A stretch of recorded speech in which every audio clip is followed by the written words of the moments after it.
Friends, आज हम बात करेंगे यस बैंक के बारे में और आज इस वीडियो के माध्यम से हम लोग जानेंगे दोस्तों कि यस बैंक में आने वाले समय में हमें तेजी बनते हुए दिखाई दे सकती है या नहीं। आने वाले समय में यस बैंक का क्या टारगेट निकल कर आ रहा है और यस बैंक के मैनेजमेंट की तरफ से एक बहुत ही इंपॉर्टेंट डिसीजन ली गई है, तो वो क्या डिसीजन है और उस डिसीजन की वजह से आने वाले समय में यस बैंक में किस तरह से हमें तेजी बनते हुए दिखाई दे सकती है। तो इन चीजों को हम लोग डिस्कस करेंगे इस वीडियो के माध्यम से। और साथ से दोस्तों, बैंकिंग सेक्टर को लेकर एक बहुत ही अच्छी खबर सामने निकल कर आई है, तो वो क्या खबर है और उस खबर से यस बैंक को आने वाले समय में हमें कुछ बेनिफिट मिलते हुए दिखाई दे सकती है या नहीं। तो इन सारी चीजों को हम लोग डिस्कस करेंगे इस वीडियो के माध्यम से। तो मेक श्योर दोस्तों, वीडियो को स्किप ना कर पूरा देखो ताकि आप चीजों को सही से समझ पाओ, अपनी खुद की इन्वेस्टमेंट डिसीजन ले पाओ। लेकिन दोस्तों, मेरी आपसे एक ही रिक्वेस्ट रहेगी कि चैनल को सब्सक्राइब और वीडियो को जरूर से लाइक कर देना ताकि आपको इस तरह की अपडेट्स रेगुलर बेसिस पर मिलती रहे। तो चलिए फ्रेंड्स, वीडियो को स्टार्ट करते हैं। तो सबसे पहले अगर इसके आज के कारोबार पर नजर डालें तो स्टॉक जो है ओपन हुआ 12 रुपए 90 पैसे में, हाई बनाया इसने 12 रुपए 95 पैसे का, लो बनाया इसने 12 रुपया 70 पैसे का। और वहीं अगर पिछले 5 दिनों के परफॉर्मेंस को देखेंगे दोस्तों, ये स्टॉक हमें 12 रुपए 45 पैसे तक जाता हुआ दिखाई दिया था पिछले 5 दिनों में, लेकिन उसके बाद स्टॉक में हमें एक अच्छी खासी तेजी बनते हुए दिखाई दी और पिछले 5 दिनों में ये स्टॉक हमें 3.63% तक भागता हुआ भी दिखाई दिया है। तो इन्वेस्टर्स के मन में ये सवाल है कि क्या यस बैंक का स्टॉक में हमें इन्वेस्ट करना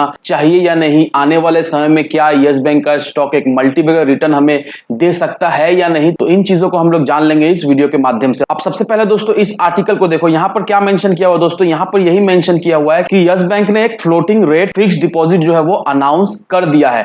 अब ये फ्लोटिंग रेट फिक्स डिपॉजिट क्या होता है दोस्तों, इसे हम लोग जान लेते हैं। अब हम लोग सभी अच्छी तरह जानते हैं दोस्तों कि आरबीआई ने अपने रेपो रेट को जो है वो 2 बार रिवाइज कर दिया है। That means in simple language, अगर आप बैंक से लोन लेते हो दोस्तों तो आपको जो इंटरेस्ट बैंक को देना पड़ेगा उस लोन के अगेंस्ट में वो बढ़ जाएगा। अब ये तो रहा बोरोवर के लिए जिन्होंने बोरोइंग किया है, लेकिन जो लोग बैंक में फिक्स डिपॉजिट करते हैं दोस्तों, उनको इससे कोई भी फायदा मिलता हुआ हमें नहीं दिखाई दे रहा था अब तक। लेकिन अब यस बैंक ने ये जो फ्लोटिंग फिक्स्ड डिपॉजिट जो है वो लॉन्च किया है, उससे क्या होने वाला है दोस्तों, उससे अब जो लोग भी यस बैंक में फिक्स डिपॉजिट करेंगे दोस्तों, उनको अच्छा खासा बेनिफिट मिलता हुआ हमें दिखाई देगा। क्योंकि ये जो फ्लोटिंग फिक्स रेट जो यस बैंक ने इंट्रोड्यूस किया है, ये एक sort of dynamic interest rate जो है वो अपने कस्टमर्स को यस बैंक जो है वो प्रोवाइड कर रहे हैं। अब ये डायनेमिक इंटरेस्ट रेट से यस बैंक के कस्टमर्स जो लोग यस बैंक में फिक्स डिपॉजिट करेंगे, उनको क्या बेनिफिट मिलेगा दोस्तों, उनको यही बेनिफिट मिलेगा कि उन्होंने जैसे एक फिक्स डिपॉजिट किया और एक समझ लो फिक्स डिपॉजिट का जो परसेंटेज है वो 6.5% है। अब फिक्स डिपॉजिट होने के बाद उसी दौरान आरबीआई ने रेपो रेट फिर से बढ़ा दिया। तो जैसे ही आरबीआई ने रेपो रेट बढ़ाया, अब जो 6.5% है, लेट्स सपोज 7% हो जाएगा। अगर रेपो रेट बढ़ता है तो उसका जो फिक्स डिपॉजिट का इंटरेस्ट है वो भी बढ़ता हुआ हमें दिखाई देगा। तो बेसिकली यही जो है वो यस बैंक ने लॉन्च किया है और यस बैंक के इस निर्णय से दोस्तों नो डाउट आने वाले समय में दोस्तों हमें यस बैंक में और भी फिक्स डिपॉजिट बढ़ता हुआ दिखाई देगा और इससे यस बैंक का बिजनेस में भी हमें बढ़ोतरी होते हुए दिखाई देगी। तो मैनेजमेंट की तरफ से ये जो स्कीम लॉन्च किया गया है दोस्तों, ये बहुत ही उम्दा एक स्कीम लॉन्च किया है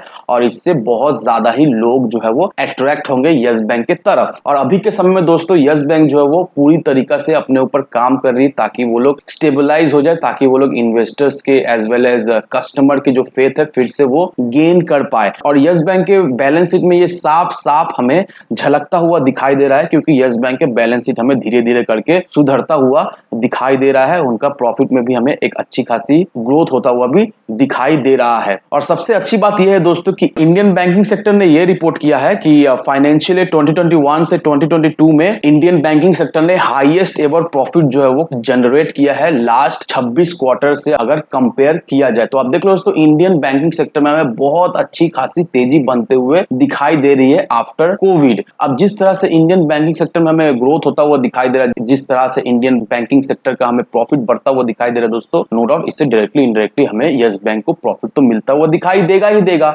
और यस बैंक का जो मैनेजमेंट है वो अपने ऊपर पूरी तरीके से काम करे दोस्तों। और आप यस बैंक की स्कीम को देखकर आप समझ ही पा रहे हो दोस्तों कि किस तरह से यस बैंक जो वो स्टेप ले रही है ताकि ज्यादा से ज्यादा जो है वो कस्टमर जो है वो अट्रैक्ट कर पाए। और ये जो स्कीम रेपो रेट पे बेस करके ये जो यस बैंक ने लाया है अपने कस्टमर्स के लिए, देखा है तो दूसरे बैंक ने अभी तक इस तरह का कुछ सोचा नहीं है, ना ही अपने कस्टमर्स के लिए जो है वो इस तरह का स्कीम्स जो है वो लाया है। तो आप देख लो दोस्तों यस बैंक किस तरह से काम कर रही है दोस्तों। और नो डाउट दोस्तों यस बैंक अभी जिस लेवल पे ट्रेड कर रहा है दोस्तों, ये लेवल कुछ भी नहीं है। आने वाले समय में यस बैंक हमें और भी अच्छा लेवल में जरूर से ट्रेड करता हुआ दिखाई देगा। तो अगर आप सोच रहे हो दोस्तों यस बैंक में इन्वेस्ट करने का, नो डाउट दोस्तों 2 से 3 साल का टाइम फ्रेम लेकर आप यस बैंक में इन्वेस्ट करो। और अगर आप ऐसा करते हो दोस्तों तो नो डाउट आने वाले समय में यस बैंक आपको एक मल्टी बगैर रिटर्न जरूर से बनाकर दे जाएगा ही। तो इन सारे फैक्टर को कंसिडर करो, उसके बाद ही अपना एक इन्वेस्टमेंट डिसीजन लो। लेकिन दोस्तों मेरी आपसे एक ही विनती है कि विदाउट एनी डिटेल रिसर्च के बिना कहीं पर भी इन्वेस्टमेंट ना करें। वीडियो अगर आपको पसंद आए तो लाइक से सब्सक्राइब जरूर करना। तो चलिए फ्रेंड्स, मिलते हैं हम अगले वीडियो में।